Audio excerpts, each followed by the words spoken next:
이웃과 아내에게 거짓을 행하는 이스라엘, 이런 제목으로 잠깐 말씀을 재상고하고자 합니다. 한번 따라서 해봅시다. 이웃과 아내에게 거짓을 행하는 이스라엘.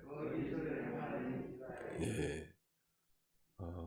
이스라엘과 이 거짓은 어울리지 않는 말이지만 이 말라기 시대 멜라카이라고 하는 이 말은 여호와는 나의 사자다 그런 뜻인데, 여호와는 나의 왕이시다 그런 말입니다. 이 말라기 선지자 시대에는 그러니까 포로에서 귀환한 뒤 약 100년 후니까 세월이 좀 흘렀죠.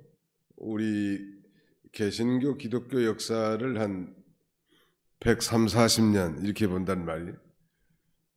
교회가 전파됐을 때 참 세상의 빛과 소금의 역할을 충분히 감당했고, 정말 예수 믿는 사람들이 존중도 받았었고 그랬는데 130, 40년이 흐르다 보니까 이제 교회가 세상의 손가락질을 당하고 예수 믿는 사람을 믿을 수 없을 만큼 이런 이 사회가 됐단 말이에요.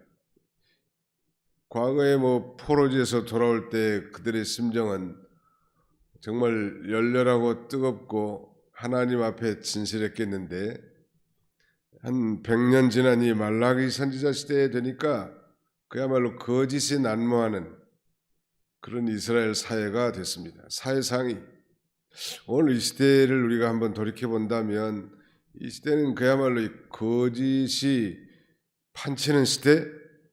그 대표적인 것 중에 하나가 그 보이스피싱 같은 거. 그건 완전히 거짓말로 다른 사람의 돈을 말하자면 빼앗고 사기치는 그런 행동인데, 그야말로 우리 사회가 가득 찼단 말.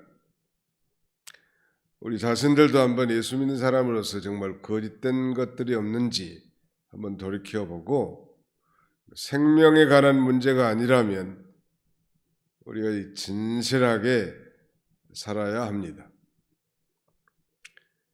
이 차감과 의로움, 진실함, 그게 믿는 자들의 특징이란 말. 자, 오늘 본문에 보면 그 5번씩이나 거짓을 행한다. 옛날 성경에는 괴사를 행한다 그렇게 돼 있는데, 그 10절부터 10절 하반절에 우리 각 사람이 자기 형제에게 거짓을 행하여 우리 조상들의 언약을 욕되게 하느냐. 그리고 11절 하반절에도 그 성결을 욕되게 하여 이방신, 11절 상반절에 유다는 거짓을 행하였고 이스라엘과 예루살렘 중에서는 가증한 일을 행하였으며 그랬죠. 14절에도 보시면 하반절에 그는 내 짝이요 너와 서약한 아내로되 내가 그에게 거짓을 행하였도다. 또 16절에도 보시면 거기 마지막 부분에 그러므로 너희 심령을 삼가 지켜 거짓을 행하지 말지니라. 15절에도 마찬가지. 15절 하반절에도 그러면 내 심령을 삼가 결에서 맞이한 내 아내에게 거짓을 행하지 말지니라. 무려 5번씩이나 짧은 본문에서 거짓을 행하지 말지니라. 거짓을 행하여 거짓을 행하였고 거짓을 행하였도다. 유다는 거짓을 행하였고. 얼마나 이 사회가 100년 정도 지난, 포로에서 귀환하고 성전을 지을 때는 그러지 않았을 건데 100년이 지난 이 시점은 그야말로 거짓이 판치고, 그 다음에는 가장 귀중한 가정이 파괴되는, 즉 이혼이 성행하는 그런 사회가 됐단 말. 하나님이 내신 절대 가치 중에 하나는 가정제도죠. 하나님이 가정을 내셨단 말. 포스트 모더니즘 하에서는 그 절대적 가치가 다 무너졌는데 가장 귀중한 이 절대적 기준의 기관인 가정이 무너지는 시대가 됐습니다. 가정이 무너지니까 그 가정에 속한 그 자녀들이 방치되고, 그 자녀들이 또 사회에 나오니까 사회가 어떻게 되겠습니까? 그 대단한 그 악순환이 계속되는 거예요. 오늘 이 시대는 바로 절대적 가치인 진리가 이 무시되는 이런 시대, 상대적 가치를 가지고 인간 본위의 평화와 인본주의가 난무하는 이런 시대가 됐단 말. 특별히 문재인 정부는 인본주의적 평화주의자예요. 인본주의라 하면 이 하나님이 주도한 그 절대적 가치가 무시되고 그저 인간이 유익하고 많은 사람들이 따라가고 그 다음에 인간이 보기에 좋은 그런 인권을 조장하는 그런 시대라는 거예요. 사람은 좋고 뭐 이 훌륭한 가치 보이지만 우리 그리스도인들은 언제나 하나님의 말씀을 기준으로 모든 걸 이렇게 판단을 해야 합니다. 가령 낙태의 문제에 있어서 낙태는 성경에 분명히 우리 그리스도인의 관점에서 성경적 관점에서 이것은 살인행위라고 보는데 자유주의자들, 인본주의자들은 그저 자기 뱃속에 있는 태아가 산모의 신체의 한 일부분이기 때문에 산모가 불편하면 잘라낼 수도 있다. 이런 쉬운 마음을 갖는 거예요. 얼마나 하나님 앞에 가증한 일이냐. 지금 말씀드린 건 요즘은 아무튼 말라기 시대나 오늘 이 시대나 절대적인 가치와 기준들이 다 무너진 시대이기 때문에 정말 절대적인 가치를 가지고 살려고 한 사람들은 핍박을 받을 수밖에 없고 또 탄식할 수밖에 없는 시대가 된 거예요. 그래서 하나님을 의지하고 믿음으로 사는 거예요. 노아 시대가 그랬을 것 같아요. 노아도 굉장히 답답했을 것 같아요. 온 세상은 다 이 폐괴하게 돌아가는데 말이죠. 하나님 앞에 의인이라고 인정받은 당시의 의인인 노아는 절대적인 기준과 가치를 따라 살려고 했기 때문에 많은 비난과 손가락질을 당했을 것 같아요. 그래도 하나님을 의지하고 하나님의 명령을 따라 끝까지 갔을 때 그들은 남은 자가 됐고 인류의 제2의 조상들이 되지 않았습니까? 오늘 본문에는 이웃들에게 거짓을 행한 것에 대해서 먼저 말하고 그 다음에 말하자면 이방신의 딸과 결혼한 것. 우상을 섬기는 처녀하고 결혼하면 벌써 이제 그 가정에 우상을 섬길 가능성이 많아요. 자녀들이 되게 엄마를 많이 따라가기 때문에. 아무리 결혼을 못한다고 할지언정 어떻게 무당의 딸과 결혼할 수 있겠냐면 그리스도인.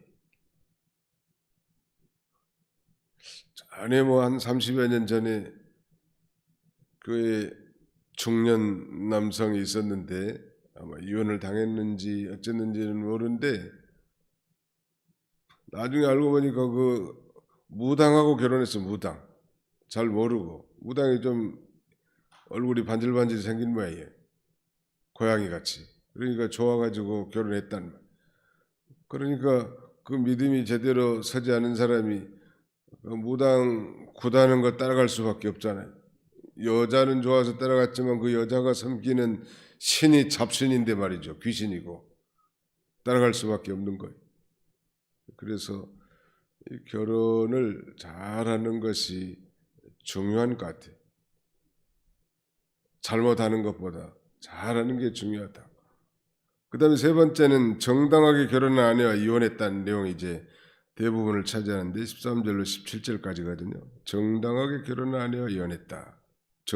합법적으로 결혼하는 건 하나님이 증인이거든요. 우리가 요새 젊은 사람들은 목사님을 주례로도 잘 안 세우려고 합니다.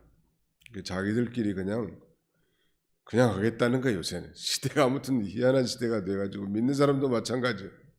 자녀들 똑바로 교육 안 시켜놓으면 부모가 된통 당하는 시대라. 어려서부터 아주 교육을 잘 시켜놔야 되겠는데 결혼이라는 우리가 하나님 아버지 앞에 하는 거 아니에요?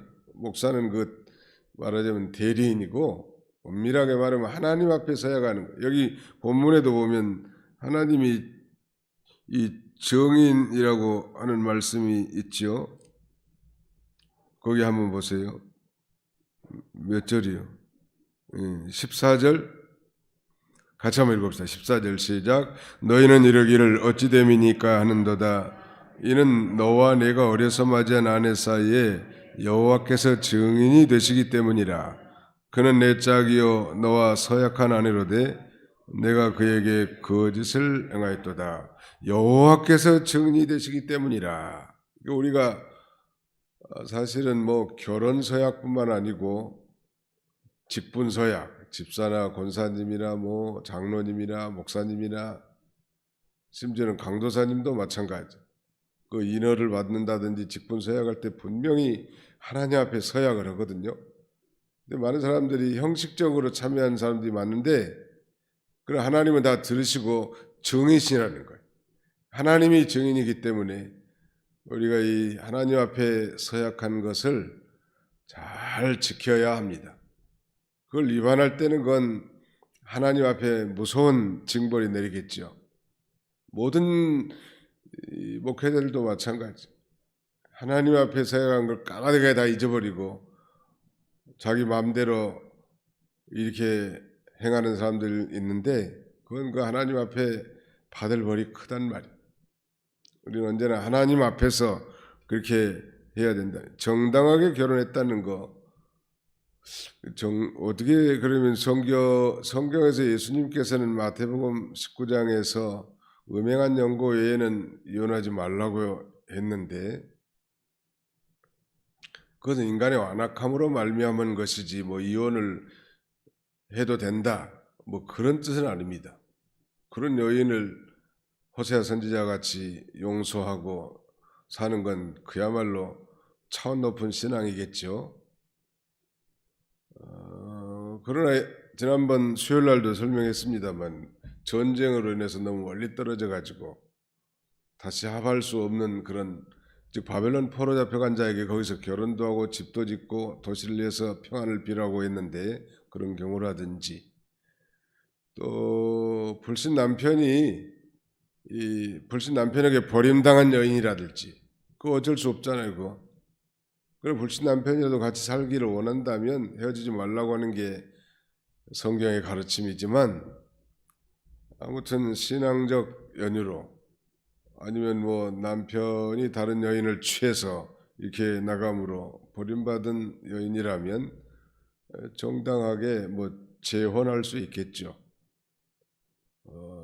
그러지 않고는 아무튼 우리 하나님께서는 이혼을 싫어한다는, 거기 한번 보실까요?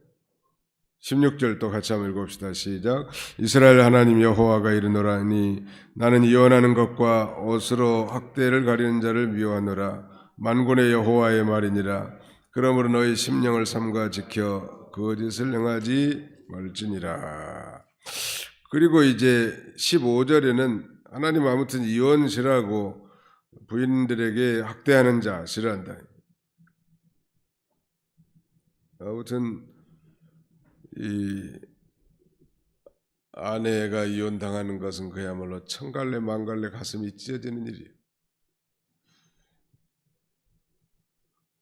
15절에 보시니까 그에게는 영이 충만했으나 오직 하나를 만들지 아니하셨느냐. 옛날 성경에는 여호와는 영이 유효하실지라도 이런 어려운 말을 썼는데, 하나님께서는 아담의 갈빗대가 24개지만 한 개만 취해가지고 그 한 안에 한 영혼을 지었단 말이에요. 그 얘기는 하나님의 창조 원리는 일부 일처제라는 거예요. 무슨 무슬림권에서 뭐 한 남자가 4명의 여자를 데리고 살 수 있다, 이런 것들은 다 인간의 안악함으로 말미암은 것이지 하나님이 허락하신 게 아닙니다. 우리 족장 시대의 아브라함이나 그의 손자 야곱도 마찬가지. 그것이 합법적이라는 게 아닙니다. 인간의 안악함으로 하나님이 허용한 정도지. 야곱도 뭐 한 여자만 했으면 무슨 자녀들 간에 그런 쟁투가 없었을 텐데 말이죠. 그게 다 징벌이에요. 그러니까 우리 성경에는 그저 그에게는 영이 충만하였으나 오직 하나를 만들지 아니하셨느냐. 그러니까 아담의 아내로 한 영혼을 가진 여인 하와만 지어서 그렇게 살게 했지, 뭐 이혼하고 또 다른 여자하고 살고 그렇게 하지 않았단 말. 오늘 뭐 요새는 뭐 텔레비에 나오는 그 연예인들은 이혼을 그저 밥 먹듯이 하고 희희낙낙거리며 깔깔거리는데 분명한 한 가지는 그들의 가슴 속에 깊은 트라우마나 상처가 다 새겨져 있는 것입니다. 겉으로 보기에는 이렇게 웃고 뭐 좋아하는 것 같아도요. 가정이 깨진다는 건 이건 참 불행한 일이요. 불가피하게 남편이 뭐 다른 여자를 보고 종교 때문에 소박을 당하는 경우는 뭐 어쩔 수는 없겠죠. 그런 경우는 헤어지기를 원한다면 헤어지게 하라고 했으니까 그런 경우는. 그래서 이 믿는 자와 결혼하는 것, 특별히 교회 나가는 자가 아니라 믿는 자, 예수를 진실로 자신의 구주로 믿고 구원받은 하나님의 백성끼리 이 결혼하도록 성경은 가르치잖아요. 믿지 않는 자와 멍해를 같이 하지 말라는 거예요. 내가 전도할 수 있겠다고 생긴 기도 건장하고 뭐 직업도 좋고 가정도 좋고, 근데 예수는 안 믿어. 그런 경우 참 위험하다고. 믿음은 하나님의 선물인데 하나님이 줄지 안 줄지도 알 수 없는 일이고. 아무튼 이 시대가 어느 시대라는 건 우리가 말하지 않아도 다 아는 시대예요. 우리 자신 한 사람 한 사람이 이제 진실해야 돼. 거짓이 판치고 우리가 배운 대로 거짓의 아버지가 마귀요. 거짓말하고 뭐 그걸 학대 재생산하고 이런 건 전부 다 마귀에게 속한 거예요. 언제나 주님 오늘도 진실하게 살게 해 주옵소서. 하나님은 진실한 자를 좋아합니다. 오늘 이 말라기 시대에는 얼마나 타락했더니 정의 하나님이 어디 있느냐. 하나님은 악을 행하는 자를 더 좋아하고 기뻐하신다. 이 말도 안 되는 주장을 자기 백성들이 하니까 하나님 앞에 얼마나 하나님이 탄식하니. 이로부터 이제 너무나 타락해서 이제 말라기 선지자 이후에 이제 선지자가 일어났지 않습니다. 약 400년 동안 세례 요한이 등장하기까지 그렇게 암흑 시대를 거치게 됐죠. 오늘 이 시대도 점점점 어두워진 시대에 갔고요. 그렇게 끝날 것 같습니다.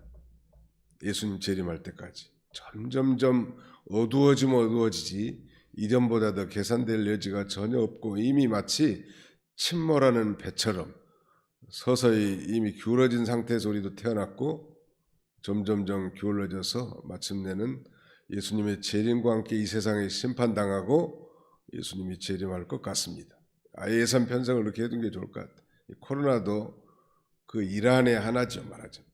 지금 재림의 징조 중에 일환인 줄 알고 우리가 뭐 그렇다고 뭐 두려워하거나 걱정할 필요는 없고 이런 시대에 우리가 사는 줄 알고 하나님 앞에 그래도 진실하게 살고 노아처럼 하나님 앞에 인정받고 하나님과 동행하는 복된 성도님들이 다 되시기를 주님의 이름으로 축원합니다.